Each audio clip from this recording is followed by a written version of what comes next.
Alright, welcome to News at 11. Today we're going to be talking about imperialism in the Pacific.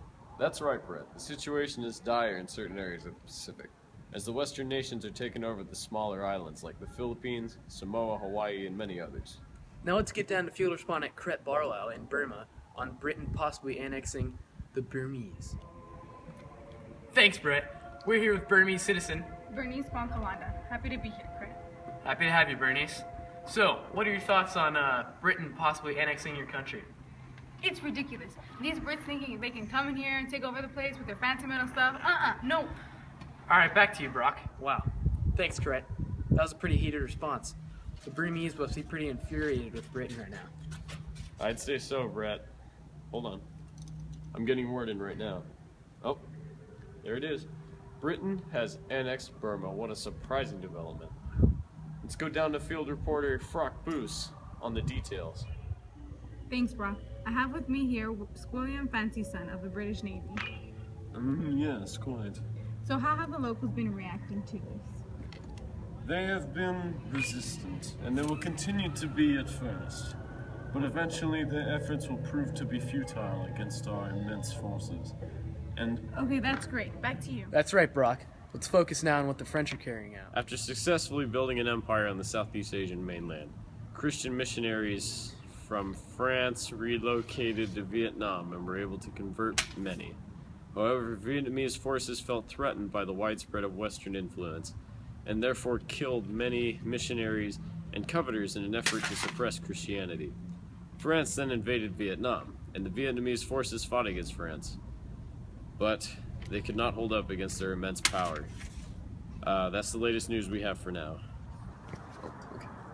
Let's go now to Siam with field respondent Rufus Johnson on modernization.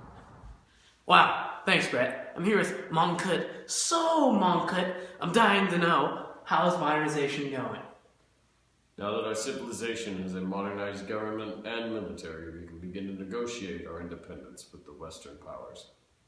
Well, isn't that amazing? Back to you, Brett. Thanks, Rufus.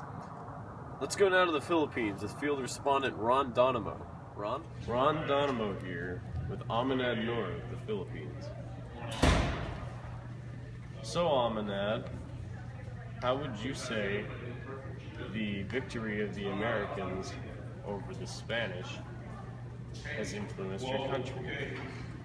The Filipinos are overjoyed to see the Americans win. Seeing their forces at work has inspired them to fight back.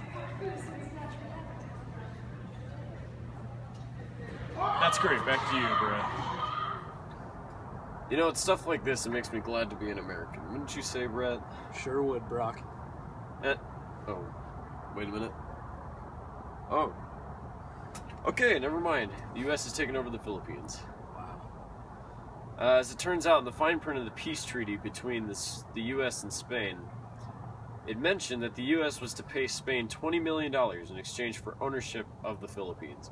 The U.S. is planning on introducing education, improved health, and economic reforms in the Philippines. Wow, I'm getting word in now that the U.S. is already starting to industrialize the Philippines. That's right, Brett. The U.S. has been working hard on industrializing the Philippines ever since the first hour was signed to them. And now the Pacific Islands are taking interest in industrialized powers, including the three nations of Melanesia, Micronesia, and Polynesia. It seems like everywhere people are looking into imperialism. Alright, let's go down now to field respondent Christopher Calkin, who's with Justin C.E. in Samoa. thanks, Brett. I have with me here Justin C.E. of Samoa. Hello. So, Justin, how would you say you and the Americans are getting along so far? I could see our country's getting along pretty swimmingly. They seem like great people. Well, there you have it, Brett. This is very good to hear. And back to you in HQ. Actually, not back to me. It seems that the U.S. has made an agreement with Britain and Germany to a triple protectorate. Let's go now to field respondent Fillmore Fireplace with the details. Thanks, Brock. I have with me here Sustin Jean. Hello. So what was your people's response to this recent occurrence? We were a little surprised at the triple protectorate. I mean, our people were nervous, so we just stayed out of their way and just let them do what they pleased. Meanwhile, as we're sitting on the sidelines, we can see the conflict between them. I fear that soon Samoa may be the host of a war zone. Sounds like you have a real problem on your hands. I would say so, Fireplace. Thank you for your time. Back to you. Thank you for enlightening us on the situation there, Phil. Now let's go to the lucky duck who got to go to Hawaii today, Amy Gendrix. I'm here with Lila Kilani. Actually, it's Lady Aquan. Sorry about that. It's quite alright. So what do you think about these foreign powers influences? These foreign powers are requesting a lot from us. The American sugar growers want more power here in Hawaii. I intend to reduce the foreign influence they have on our great nation. Thank you. Back to Thanks you. for that, Hilly. Wow, what a brave woman that Laila Okalani is. Wouldn't you say so? Sure would. I mean, would you do that? Would you go up against all those foreign powers like that? I don't know, that'd take a lot. Huh, well. Oh, looks like the U.S. has annexed Hawaii. Let's get down in the U.S. to see what's going on over there. Derek Domino here, live with the President of the United States. So, Mr. President, why is it that you guys decided to annex Hawaii? Well, Derek, the American people and I have both considered that if we hadn't annexed Hawaii, then either Britain or Japan would have. And the thing is, Britain and Germany already own most of the Pacific Islands, and we can't just let them take it all over. So we felt we needed to intervene.